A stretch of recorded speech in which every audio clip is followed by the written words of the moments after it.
बीड जिल्ह्यातील संतोष देशमुख हत्या प्रकरणानंतर संपूर्ण राज्यात संतापाची लाट उसळली होती। या प्रकरणात धनंजय मुंडे यांच्या निकटवर्तीयांवर आरोप झाल्याने त्यांच्या राजीनाम्याची मागणी होत होती। अखेर त्यांनी मंत्रिपदाचा राजीनामा दिल्यानंतर कोपरगावातील मराठा समाज बांधवांनी साखर वाटून आनंद व्यक्त केला। या प्रसंगी मराठा समाज बांधव यांनी संतोष देशमुख यांच्या आत्म्यास श्रद्धांजली अर्पण केली आणि हे केवळ पहिलं पाऊल आहे। गुन्हेगारांना कठोर शासन झाले पाहिजे असे मराठी समाज बांधवांनी सांगितले। धनंजय मुंडेंचा आज राजीनामा घेतला त्याबद्दल आम्ही इथं आज साखर वाटली। तर तसं आम्हाला एक बाजूने दुःख पण आहे आणि एक बाजूने आनंद पण झालेला आहे या धनंजय मुंडेंचा राजीनामा घेतला। पण अजून आमच्या असून एक अशी इच्छा आहे का धनंजय जसा वाल्मिकांना मध्ये घेतला ना तसं धनंजय मुंडेला पण आतमध्ये घेतलं पाहिजे, ही एक आमची मागणी आहे।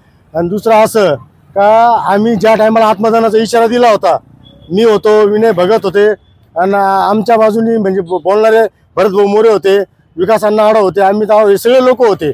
मग आम्हाला सुरेश अण्णा धसनी फोन केला आणि संजीव बोरनी, तर त्यांनी सांगितलं आपण आहे ना तात्पुरती स्थगिती घेऊ पण आपण याचा राजीनामा 100% घेऊ, हे असं त्यांनी आम्हाला आश्वासन दिलं त्या टायमाला। आम्ही आत्मदान करायचं 26 जानेवारीला, तर मग त्या टायमाला मग आम्ही थांबून घेतलं आणि आज तो दिवस उजाडला, राजीनामा घेतला, त्याबद्दल आम्हाला खूप आनंद झालेला आहे। एक बाजूने आनंद पण आहे आणि एक बाजूने दुःख पण आहे। आणि आमचं अजून एक असं म्हणणं आहे, हे जे आरोपी ना मध्ये, हे आरोपी यांना फाशी झाली पाहिजे, यांना सोडायचं नाही।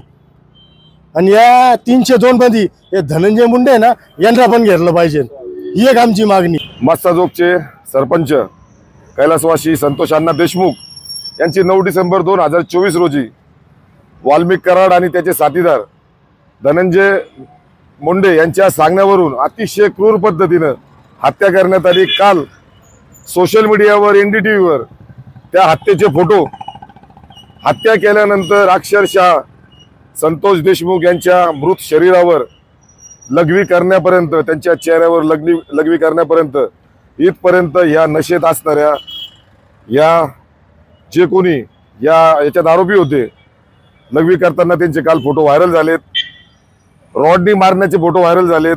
अक्षरशः संतोष देशमुख यांच्या उघड्या शरीरावरचं प्रेत काल त्या फोटोमध्ये सगळ्या ठिकाणी व्हायरल झालं। आज बीडमध्ये बंदची हाक पुकारण्यात आली, अतिशय संताप। कालच्या व्हिडिओ नंतर कालचे 8 व्हिडिओ, जवळजवळ 12 ते 13 फोटो असे सगळे सोशल मीडियावर व्हायरल झालेत। त्या संतापाची लाट म्हणून आज बीडमध्ये जबरदस्त मोठा मोर्चा निघालेला आहे, बंदची हाक दिलेली आहे।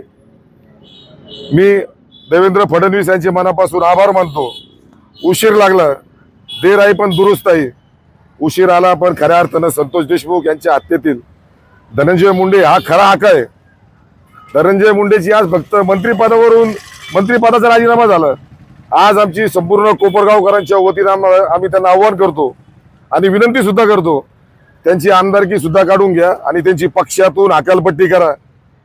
तो एक वाल्मिक करा, त्याच्या एका ड्रायव्हरच्या नावावर 75 करोड रुपयाच्या प्रॉपर्ट्या जर असतील तर ह्या लोकांनी राजकीय सत्तेमधून एवढा पैसा कमवला। आणि आजच्या मी सांगतो, आज एक संतोष देशमुखचं सगळे हत्याकांड बाहेर पडलं, आता हजारो संतोष देशमुखचे हत्याकांड बाहेर पडतील आणि ते पडलेच पाहिजे। त्यातला सुदर्शन घुले असेल, महेश केदारी असेल आणि कृष्ण आंधळेची मी सांगतो, ह्या लोकांनी याची राजकीय हत्या केली, याला मारून टाकलेलं आहे। खरा सूत्रधार तो आता खरा, त्याला सगळी माहिती आहे, सांगितलं कोणी, आदेश कोणी दिले, कसं मारायचं, कुठं मारायचं, सगळं कृष्ण आंधळेला माहित होतं।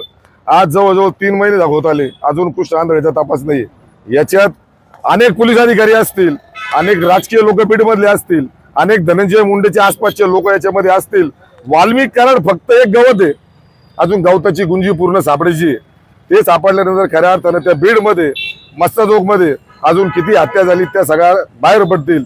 मी पुन्हा एकदा सुरेश दादा धस यांचे सुद्धा मनापासून आभार मानतो। आमचे जरांगे पाटील मनोज अण्णा जरांगे पाटील यांचे सुद्धा मी मनापासून आभार मानतो। यांनी गेल्या बऱ्याच दिवसापासून या प्रकरणामध्ये या हत्यारांना शिक्षा व्हावी म्हणून त्यांनी उपोषण केले, रस्त्यावर आलेत। सगळ्या समाजाच्या लोकांचे सुद्धा मी मनापासून आभार मानतो। आज साखर वाटण्यामध्ये सुद्धा आमच्या कोपरगाव शहरातील बहुजन सगळ्या समाजाचे तरुण या ठिकाणी आलेत।